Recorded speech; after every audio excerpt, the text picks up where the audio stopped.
Hello YouTube family, welcome back to film of India. तो Moon Knight का season 1 का episode 1 आ चुका है और मैंने उसे देख लिया। जो एपिसोड 1 है वो बहुत ही ज़्यादा बेहतरीन है और बहुत ही ज़्यादा ब्रूटल होने वाली है सीरीज। इस सीरीज को यूएसए में 16+ की रेटिंग मिली हुई है और मेरे ख्याल से ये सीरीज नॉर्मल मार्वल की मूवीज और सीरीज से ज़्यादा ब्रूटल होने वाली है, क्योंकि एपिसोड 1 में हमें बहुत सारे ब्रूटल सीन्स दिखा दिए गए, खून दिखा दिया गया, मुँह से टेढ़ा हुआ वो दिखा दिया गया, जो कि देखने में बहुत ही मज़ा आया। और जिस तरीके से कहानी को स्टार्ट किया गया है वो भी बहुत ज़्यादा अलग तरीका का। हमारा मतलब पहले एपिसोड में यूजुअली विलन को नहीं शो करता है, विलन को लास्ट में या फिर मिड के बाद शो करता है, लेकिन तो पहले ही एपिसोड में विलन शो कर दिया गया। तो चलिए वीडियो को शुरू करते हैं बिना बस में पकड़ के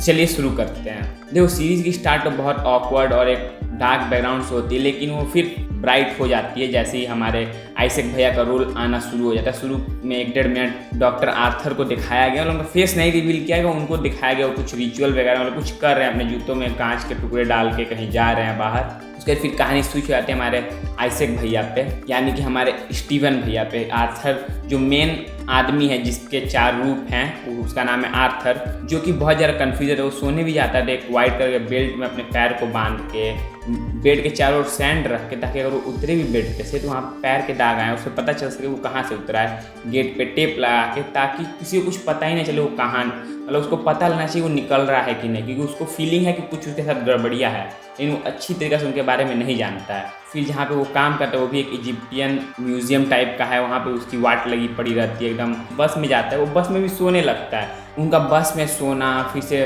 उनको नाइटमेयर्स आना साफ साफ हमें दर्शाता है, व्यूअर्स को दर्शाता है कि उनको क्लासिक डिसोसिएटिव आइडेंटिटी डिसऑर्डर है, जिसके कारण मतलब एक तरह से स्प्लिट पर्सनालिटी, वो एक है उनकी पर्सनालिटी 4 है, वो 4 अलग अलग काम कर सकते हैं। लेकिन हमें पहले एपिसोड सिर्फ एक ही पर्सनालिटी के बारे में, जो कि मून नाइट का पर्सनालिटी है, जो कि है मार्क स्पेक्टर। तो ये ऑफिस में जाते हैं तो हमेशा लो एनर्जी फील करते हैं और ये अपने माँ के लड़के हैं, मतलब वो अपने माँ को हमेशा फ़ोन करते हैं, अपना हाल चाल बताते हैं, अपनी माँ का हाल चाल लेते हैं और दिन में 2-3 बार तो कॉल कर ही देते हैं। अपने जब वो डेट पे भी जाते हैं तो अपनी माँ को बताते हैं कि डेट तो अक्सर उनका रद्द हो गया था, डेट में कुछ कांड हो रहे जो कि मैं आगे आपको बताऊँगा, तब भी अपने माँ को झूठ बोल देते हैं। मतलब माँ के लाडले ऐसा नहीं, वो हमेशा सच ही बोलेंगे, समझ सकते हैं। वो अपने माँ को बताते हैं नहीं ठीक ठाक हो गया। उसके बाद मतलब इनकी लाइफ पूरी तरीके से उजड़ी पड़ी है, ना ये ढंग से सोते हैं ना ढंग से खाते हैं। ठहरे भेगन आदमी, जिस लड़की ने इन्हें डेट के लिए पूछा वो उन्हें ऐसे रेस्टोरेंट पे ले जाती है जहाँ पे भेगन चीज़ें मिलती ही नहीं, स्टिक के डिनर पे ले जाती है, जो कि एक नॉन वेजिटेरियन, ये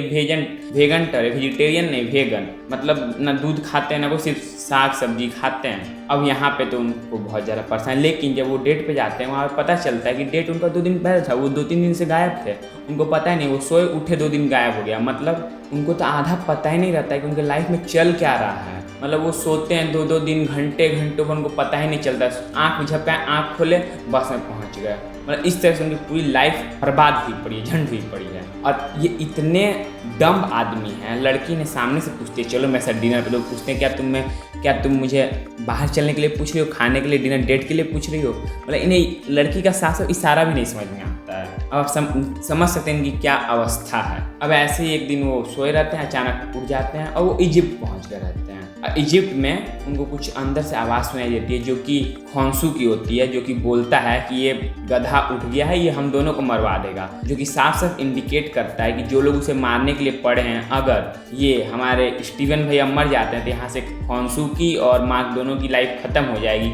क्योंकि स्टीवन के पास एक पेंडेंट टाइप का है जिसमें हो सकता है कि खौंसू की सारी ताकतें हो, वो उसी से जिंदा हो। लेकिन अगर वो डॉक्टर आर्थर के पास पहुंच जाता है, जो कि एक अलग डीटी को पूछते हैं, और दोनों में अगर कुछ तकरार होती है और वो उसे ख़त्म कर दे तो खौंसू का नामो निशान हट जाएगा और यहाँ पे स्टीवन, मार्क और जो भी उसके पर्सनालिटी है सारे खत्म हो जाएंगे। इसीलिए खौंसू पीछे से उसके मन में बोलता है कि तू इस गधे को, इडियट को सुलाओ और तुम जिंदा हो मार्क। लेकिन मार्क जिंदा नहीं हो पाता है। जब हमारे स्टीवन भाई की लाइफ बहुत ज़्यादा डेंजर में होती है, वो मरने वाले रहते हैं, तब स्टीवन आता है और ऐसा कांड करता है, ऐसा कांड मतलब कोई बचता ही नहीं है, सेकेंडों में सबको उड़ा देता है। और दूसरी तरफ डॉक्टर आर्थर का रोल दिखाया जाता है। उनको कुछ सुपर नेचुरल पावर्स मिली हुई हैं, जो कि लोगों के टूनेस को नाप सकते हैं। उनके राइट हैंड पे एक बीम बना हुआ है जिससे लोगों के हाथ पे एक स्टिक टाइप का देते हैं जो कि वो लेके चलते हैं और वो हिलता है। अगर वो ग्रीन होता है तो लोग दिल के साफ हैं, अच्छे इंसान हैं, लेकिन अगर वो रेड हो जाता है तो वो उसकी सोल को खींच लेते हैं। वो सोल किस तरह से खींचते हैं इसका एक्सप्लेनेशन हमें आगे मिलेगा।